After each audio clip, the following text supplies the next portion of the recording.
Good morning. The name of our lesson today is Living Wisely, and it comes from Proverbs chapter 14. When you start to cook something that you've never cooked before, it's very important to follow the directions in the recipe, or you may end up with a mess. The same is true of following God's wisdom. We must follow the directions exactly. Proverbs 14:8 says, "The sensible person's wisdom is to consider his way, but the stupidity of fools deceives them." Solomon arranged the verses in this section of Proverbs in keeping with an ancient Hebrew poetic formation, where the writer would put the main idea in the center of the passage instead of at the beginning or the end. The verses before and after the central point help them to develop it. That's why the point Solomon made in this section doesn't come from the study of the verses in a consecutive order. So today we will kind of be going out of order in studying the verses. These verses shed significant light on the value of applying God's wisdom by being prudent. Prudence involves thinking through an opportunity or a challenge carefully before drawing a conclusion or coming to a decision. A person who practices prudence would be referred to as sensible. When we take the time to seek the Lord's direction and as we face a puzzling situation, we reflect the kind of wisdom that only He can give. When we put it to work in our problems, we demonstrate we're trying to discern the way He wants us to take. Giving due consideration to the variables involved in making a wise choice distinguishes a mature Christian. Notice how Solomon set the wisdom of a sensible person in stark contrast to actions taken by fools. In their foolishness, foolish people don't take the time to think through the situation facing them. Instead, they make decisions quickly and dive headlong into their choices. Before long, the stupidity of their actions becomes very obvious. The first glance at the puzzling situation before them allows them to see only a few facts here and there. What they see actually deceives them into taking actions that turn out to be utterly foolish. Other variables not obvious at first come into view only after we take a long, careful look at the situation before us. God's wisdom urges us to take that long look. Proverbs 14:15 says, "The inexperienced one believes anything, but the sensible one watches his steps." Foolish people tend to be inexperienced when it comes to handling life's challenges and opportunities well. They haven't yet learned about the necessity of nourishing a relationship with the Lord. And in this relationship, He loves them, moves them to respect Him and His wisdom. Consequently, foolish people are left only with their own insights. Their inexperience with handling life with God's wisdom can prompt them to believe anything. If they hear a bit of so-called wisdom from someone they admire, they may embrace it as the surest approach to the situation before them. Sooner or later, they come to see that what they embraced didn't turn out to be very wise at all. Still, they continue to stumble along, falling for the next bit of insight they discover because they consider it to be trustworthy. Don't be gullible. Proverbs 1:32 says, "The complacency of fools will destroy them." Matthew 10:16 says, "Look, I'm sending you out like sheep among wolves. Therefore be as shrewd as serpents and as innocent as doves." Sensible Christians take a totally different approach. We walk with the Lord because we love Him, and we're certain that He alone can make us wise. We seek His direction, and we take the path that He leads us to choose. Then we count on Him to shed light on that path that He's set before us. We'll move ahead at His pace and in a direction that pleases Him. Along the way, we carefully watch our steps. We give plenty of consideration to what we'll do in the circumstances that confront us. Thinking through our next steps will prevent us from doing something that will turn out to be foolish or that will get us into trouble. It will also enable us to be judicious when persuasive arguments tempt us to get off the path of God's wisdom. Proverbs 14:9 says, "Fools mock at making reparation, but there is goodwill among the upright." The comparison between people who turn out to be fools and God's people who live out His wisdom continues with the law of restitution. In Solomon's day, the law was very clear about what God's people needed to do to make restitution. They had to present a guilt or trespass offering to the priest. The amount of the restitution had been established by the law, and God's people had been instructed to regard the matter of restitution as something holy. Solomon said that fools wouldn't take the law of restitution seriously. Fools didn't think anyone could make them accountable for their sinful behavior, not even God.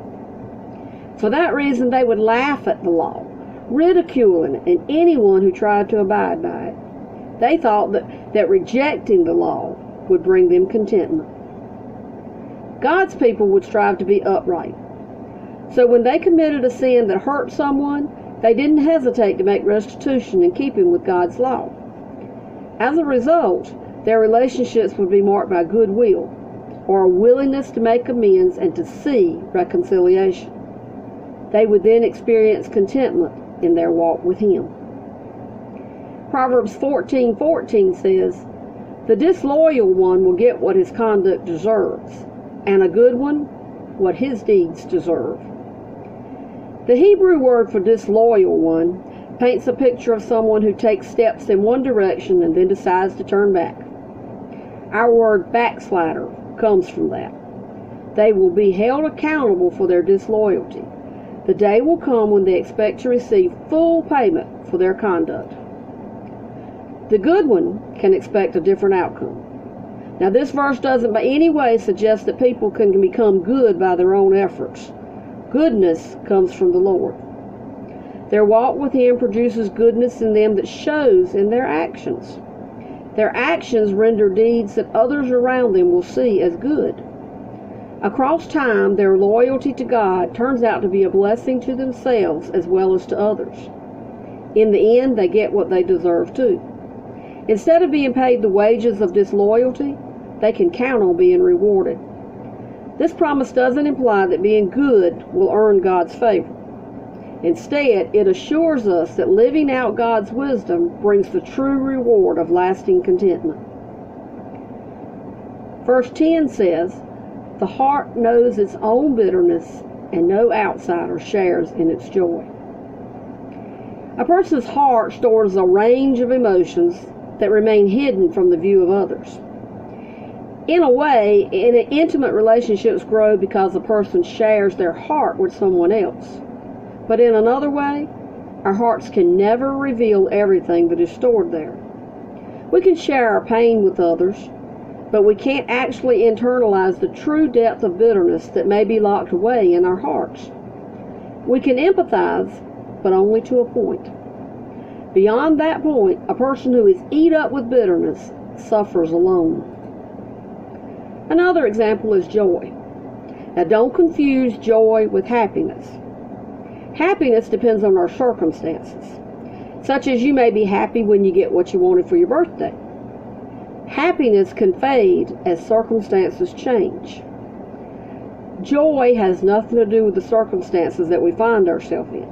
Joy abides in our hearts.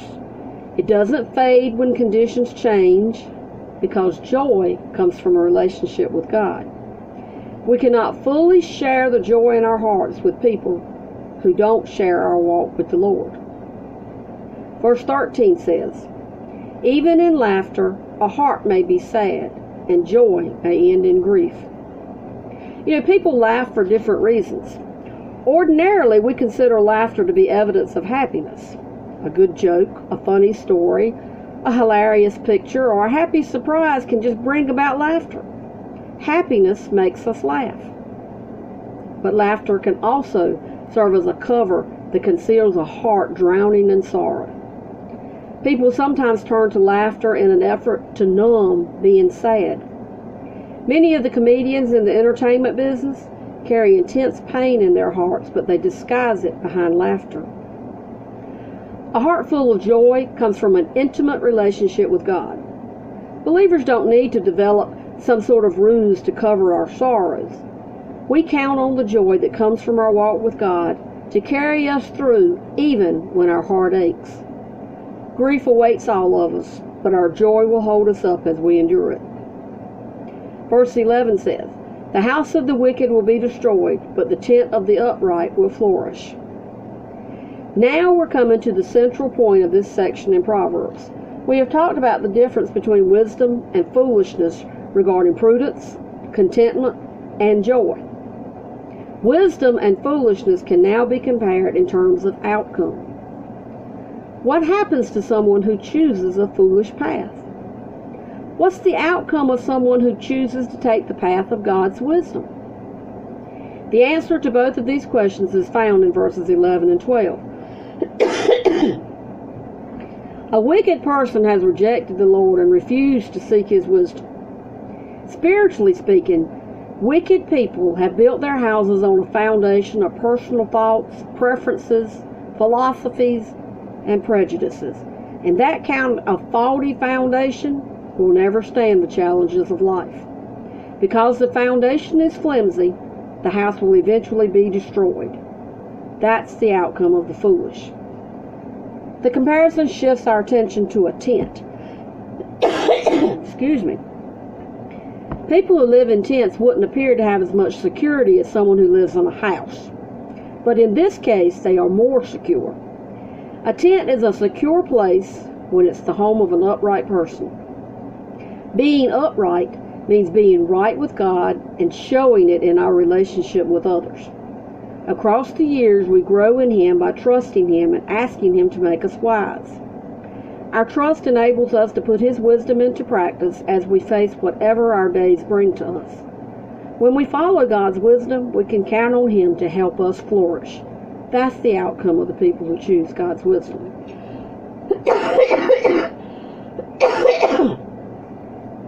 Excuse me. Verse 12 says, "There is a way that seems right to a person, but its end is the way to death." Each person chooses a path for their own life. Some people will depend on their own intelligence to guide them as they choose the way that seems right to them. Their decision will be based on their own opinions, their own values, their own ambitions, and their own prejudices. They will ponder the options before them and make a choice that seems to be right. Then they will set out on a path that seems to make sense to them. When they set out on a path without being wise in the Lord, they'll make the wrong choices. Without God, people do not have the wisdom they need to make the best choices with their lives. They only have their own impressions to lean on as they live out their days. They live in the hope that the path they have chosen will bring them fulfillment. But in the end, they will not thrive. They will discover that the path they've chosen leads to death. If we choose a path for our life without turning to the Lord and seeking His wisdom, we will be foolish and we will be on the wrong path. Taking the path that leads to joy requires us to decide that we want to be wise in God. Let's live wisely.